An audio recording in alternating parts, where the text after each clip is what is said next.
From Connecticut's news leader, this is NBC Connecticut Today at 11.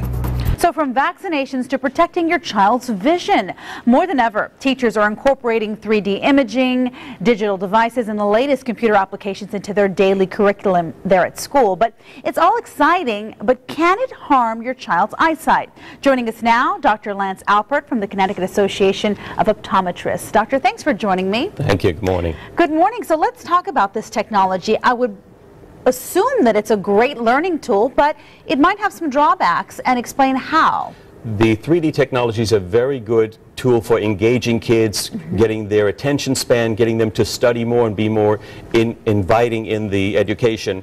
But if the kids don't have the ability to align both eyes, get clear images and put it to the brain, they won't get that 3D image, which will create stress on the visual system. So how do you know which kids actually get that 3D image and which ones don't? Is there a way to test it? Or you can test that in the testing situation, but a good idea is to ask kids, once they've been looking at 3D movies or 3D technology, are they experiencing any symptoms or any signs like headache, nausea, any stress on the visual system like blurry vision, watery eyes, anything like that? Okay, so let's talk about CVS, computer vision syndrome. What is it exactly, and how do you avoid it?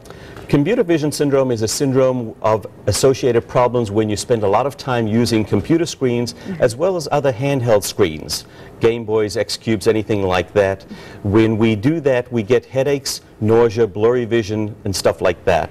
What we want to do is have the kids follow the 20-20-20 rule, which means after 20 minutes of concentrated screen time, look for 20 seconds at anything that's 20 feet away or beyond, because at that point the eyes are relaxed. Okay, 20 feet away, that's, you know, obviously just turn and look at somewhere in the kitchen or somewhere a little bit further away. Anything that's further away. So 20-20-20 rule, and then after 2 hours of continuous working on screens, take a 15-minute break. Okay, that's a good rule of thumb. And we talk about all this technology overload, I can imagine, because you're doing it, you're using it, or some parent or teachers are using it at school, but then at home, you've got your Game Boy, you've got your little device. So how do you know when there's an overload? How do you manage that? The managing is trying to keep the amount of screen time down and also watching for symptoms. It's a good opportunity to take the signs and symptoms that you get and schedule an eye exam to make sure. At this time of year, we're buying all the kids all their school supplies, but a good idea was to take them for an eye health and vision exam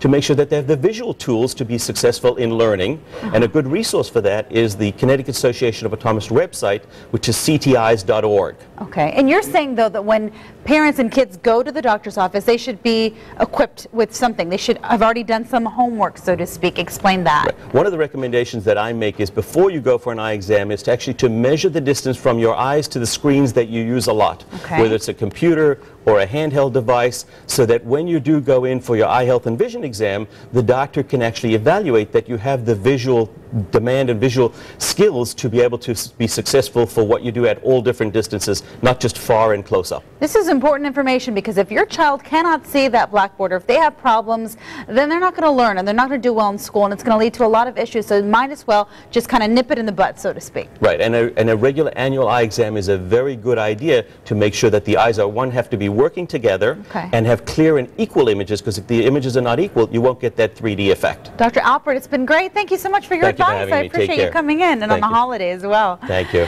Turn the bus stop or car